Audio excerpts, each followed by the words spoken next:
എബ്രായർക്ക് എഴുതിയ ലേഖനം 12-ാം അധ്യായത്തിന്റെ 2-ാമത്തെ വാക്യം. വിശ്വാസത്തിന്റെ നായകനും പൂർത്തി വരുത്തുന്നവനുമായ യേശുവിനെ നോക്കുക.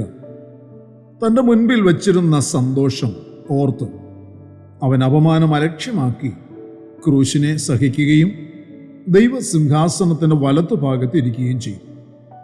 ജീവവചന പ്രഭാത ധ്യാന ചിന്തയിലേക്കല്ല പ്രിയപ്പെട്ടവർക്കും സ്വാഗതം. വലത്തുഭാഗത്തിരിക്കുന്ന ക്രിസ്തുവിനെ നോക്കുക എന്നൊരു വിഷയമാണ് നാം ഇന്ന് ചിന്തിക്കുന്നത്. കുടുംബപ്രഭുക്കളെ, വിശ്വാസ സമൂഹത്തിന് ദൈവവചനം ശക്തമായി കൊടുക്കുന്ന, അലസത കാട്ടാതെ അനുസരിക്കേണ്ടതായ നിർദ്ദേശമാണ് യേശുവിനെ നോക്കുക എന്നുള്ളത്. വീണ്ടും ജനനാനുഭവം പ്രാപിച്ചിരിക്കുന്ന ഒരു ദൈവ പൈതൽ തൻ്റെ മുൻപിൽ ദൈവം വച്ചിരിക്കുന്ന ആ മഹാസന്തോഷം പ്രാപിക്കേണ്ടതിന് വേണ്ടി യേശുവിനെ ശ്രദ്ധിച്ചു നോക്കി യാത്ര ചെയ്തെങ്കിലേ മതിയാകൂ. ഏതു സമയത്തും ഏതു സാഹചര്യത്തിലും ഭക്തനെ നോക്കുവാൻ യോഗ്യനായ ഒരേ ഒരുവൻ മാത്രമാണ് കർത്താവായ യേശുക്രിസ്തു.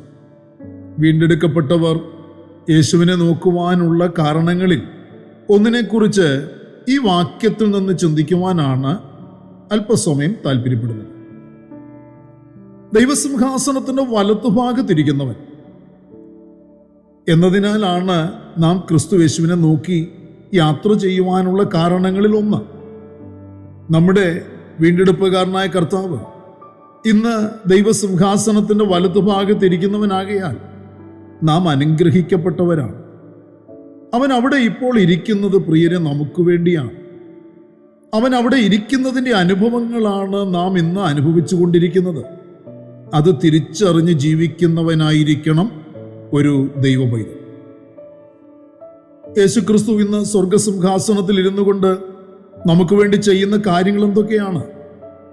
ഭൂമിയിലുള്ള സകല പുരോഹിതന്മാരും നിന്നുകൊണ്ട് ശുശ്രൂഷ ചെയ്തുകൊണ്ടിരിക്കുമ്പോൾ ഭൂമിയുടെ പരപ്പിലുള്ള തൻ്റെ ശുശ്രൂഷ തികച്ച ശേഷം നമുക്കുള്ള ശ്രേഷ്ഠ മഹാപുരോഹിതൻ ഇന്ന് തന്നിൽ ആശ്രയിക്കുന്ന ജനത്തിനു വേണ്ടി പിതാവിൻ്റെ വലത്തുഭാഗത്ത് ഇരുന്നു കൊണ്ട് തൻ്റെ ശുശ്രൂഷ ചെയ്യുന്നു. എബ്രായ ലേഖനത്തിൽ വായിക്കുന്നത്, ഏത് പുരോഹിതനും ദിവസേന ശുശ്രൂഷിച്ചും പാപങ്ങളെ പരിഹരിപ്പാൻ ഒരു നാളും കഴിയാത്ത അതേ യാഗങ്ങളെ കൂടെ കൂടെ കഴിച്ചും കൊണ്ട് നിൽക്കുന്നു. എബ്രായർ 10-11 വാക്യത്തിൽ അങ്ങനെയാണ് പറയുന്നത്. എന്നാൽ മരണത്തെ ജയിച്ചെഴുന്നേറ്റ യേശുവിനെ കുറിച്ചൊന്ന് പറയുന്നത് ശ്രദ്ധിച്ചു നോക്കൂ. 10-ാം അധ്യായത്തിന്റെ 12-13 വാക്യങ്ങളിൽ യേശുവോ പാപങ്ങൾക്ക് വേണ്ടി ഏകയാഗം കഴിച്ചിട്ട് എന്നേക്കും ദൈവത്തിന്റെ വലത്തുഭാഗത്ത് ഇരുന്നു കൊണ്ട് തൻ്റെ ശത്രുക്കൾ തൻ്റെ പാദപീഠം ആകുവോളം കാത്തിരിക്കുന്നു. പ്രിയരെ, ഇസ്രയേലിലെ പുരോഹിതന്മാരെ കുറിച്ച് പറയുമ്പോൾ അവരൊക്കെയും നിൽക്കുന്നു എന്നാണ് തിരുവചനത്തിൽ രേഖപ്പെടുത്തിയിരിക്കുന്നത്. ശുശ്രൂഷ തികയ്ക്കാതെ അവർക്ക് ഇരിക്കുവാൻ അനുവാദമില്ല. അവർ നിൽക്കുന്നു എന്ന് കാണുന്നതിനാൽ അതിനർത്ഥം ശുശ്രൂഷ തികഞ്ഞിട്ടില്ല എന്നുള്ളതാണ്. ഏൽപ്പിക്കപ്പെട്ട വേല തീർന്നിട്ടില്ല. അവരുടെ ശുശ്രൂഷയാൽ പാപത്തിന് പരിഹാരം വരുത്തുവാൻ കഴിഞ്ഞിട്ടില്ല.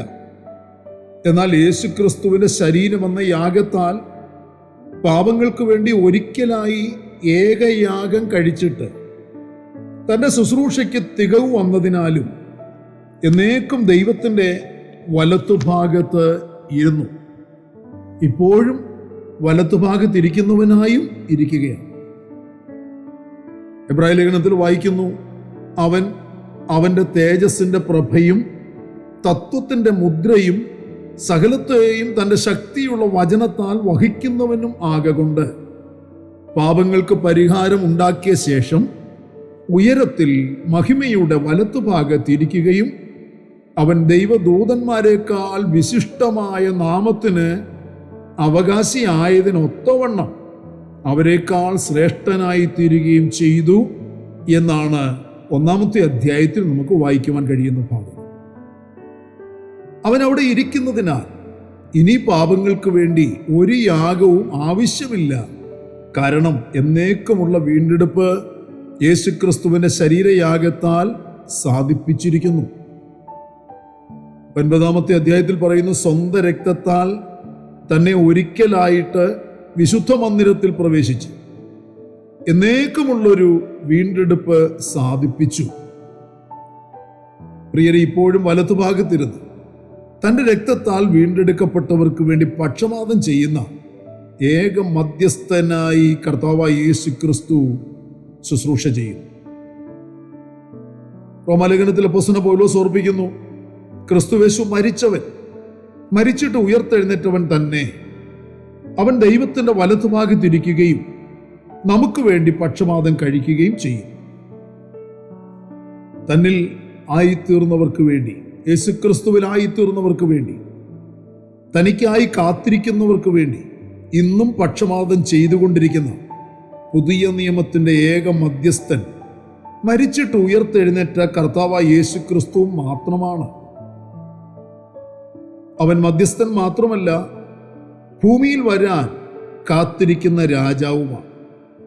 രാജത്വം പ്രാപിച്ച് വീണ്ടും മടങ്ങി വരുവാൻ സ്വർഗത്തിലേക്ക് കയറിപ്പോയ മഹാപുരോഹിതനും ഏക മധ്യസ്ഥനുമായ തൻ്റെ പ്രിയപുത്രനായ ക്രിസ്തുവിനോട് പിതാവാം ദൈവം പറഞ്ഞത്, സങ്കീർത്തനക്കാരൻ അത് പ്രവചനാത്മാവിൽ ഓർപ്പിക്കുന്നു, ഞാൻ നിന്റെ ശത്രുക്കളെ നിനക്ക് പാദപീഠമാക്കുവോളം നീ എൻ്റെ വലത്തുഭാഗത്തിരിക്ക എന്നതാണ്. പ്രിയരെ, ഇന്നും ക്രിസ്തു അവിടെ ഇരിക്കുന്നു. തൻ്റെ ശത്രുക്കളെയെല്ലാം തൻ്റെ പാദപീഠമാക്കിക്കൊണ്ടിരിക്കുകയും ചെയ്യും. ഒടുവിലത്തെ ശത്രുവായ മരണവും നീങ്ങിപ്പോകും. അപ്പോൾ കർത്താവ് രാജത്വം പ്രാപിച്ച് പൊൻകിരീടം ചൂടിക്കൊണ്ട് രാജാതിരാജാവായി ക്രിസ്തു മടങ്ങി വരുവാൻ കാലമായിരിക്കുന്നുവെന്ന് വെളിപ്പാട് പുസ്തകം 19-ാമത്തെ അധ്യായത്തിൽ നമുക്ക് വായിച്ച് ഗ്രഹിക്കുവാൻ കഴിയും. കൂടപ്പിറപ്പുകളെ, നമ്മുടെ മഹാപുരോഹിതൻ ഇന്നും തൻ്റെ ഉത്തരവാദിത്വം ദൈവസിംഹാസനത്തിൻ്റെ വലത്തുഭാഗത്ത് ഇരുന്നു കൊണ്ട് ചെയ്തുകൊണ്ടിരിക്കുന്നതിനാൽ നാം അവങ്കലേക്ക് മാത്രം കണ്ണുകൾ ഉയർത്തി നോക്കേണ്ടവരാണ്.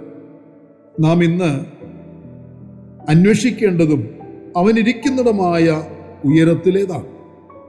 നിങ്ങൾ ക്രിസ്തുവിനോടുകൂടെ ഉയർത്തെഴുന്നേറ്റിരിക്കുന്നു എങ്കിൽ ക്രിസ്തു ദൈവത്തിൻ്റെ വലത്തുഭാഗത്ത് ഇരിക്കുന്നിടമായ ഉയരത്തിലുള്ളത് അന്വേഷിപ്പീൻ എന്നാണ് കൊലോസ്യ ലേഖനത്തിൽ വായിക്കാൻ കഴിയുന്നത്. പ്രിയരെ, നാം ജയാളിയായി ക്രിസ്തുവിനെ നോക്കേണ്ടതിൻ്റെ രണ്ടാം കാരണം, അവൻ മരിച്ചിട്ട് ഉയർത്തെഴുന്നേറ്റ് സ്വർഗത്തിലേക്ക് കയറി ദൈവസിംഹാസനത്തിൻ്റെ വലത്തുഭാഗത്ത് ഇരിക്കുന്നവനായതുകൊണ്ടാണ്. അതുകൊണ്ട് നാം ഇന്നും അവങ്കിലേക്ക് തന്നെ നമ്മുടെ ദൃഷ്ടി ഉയർത്തുക, അവനെ നോക്കി അവൻ്റെ വരവിന് വേണ്ടി കാത്തിരിക്കുക. പ്രാർത്ഥനയ്ക്കായി നമ്മുടെ കണ്ണുകളെ അടയ്ക്കുക. പരിശുദ്ധനായ സ്വർഗീയ പിതാവേ, അനുഗ്രഹീതമായ നല്ല ദിവസം പ്രഭാതത്തിൽ ഞങ്ങളെ ഇത്രത്തോളം ബലപ്പെടുത്തിയല്ലോ, ഞങ്ങളെ അനുഗ്രഹിച്ചല്ലോ. ഇന്ന് പകലിലും വചനം കേട്ട് ധ്യാനിച്ച് അനുഗ്രഹിക്കപ്പെട്ട ഒരു ആത്മീയ ജീവിതം നയിക്കുവാൻ കർത്താവിൻ്റെ ആത്മാവിനായി ഞങ്ങളെ നിറയ്ക്കേണ്ടതിന് വേണ്ടി ഞങ്ങളെ സഹായിക്കുന്നതിനാൽ നന്ദിയോടെ സ്തോത്രം ചെയ്യുന്നു. വലത്തുഭാഗത്തിരിക്കുന്ന ക്രിസ്തുവിനെ നോക്കി ഞങ്ങളുടെ മുൻപോട്ടുള്ള യാത്ര പൂർത്തീകരിപ്പാൻ ഞങ്ങളെ സഹായിക്കണമേ.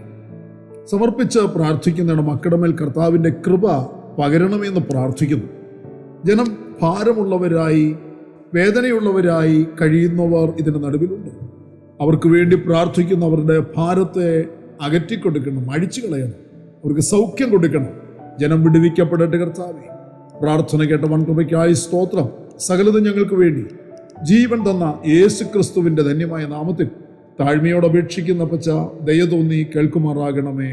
ആമേൻ. പ്രിയരെ, വചനങ്ങളാൽ പരിശുദ്ധനായ കർത്താവ് എല്ലാവരെയും അനുഗ്രഹിക്കട്ടെ. നമ്മുടെ വാഴ്ത്തപ്പെട്ട കർത്താവിൻ്റെ വരവ് അടുത്തിരിക്കുന്നതിനാൽ അവൻ്റെ വരവിന് വേണ്ടി നമുക്ക് ഒരുങ്ങി കാത്തിരിക്കാം. മാറാനാഥ.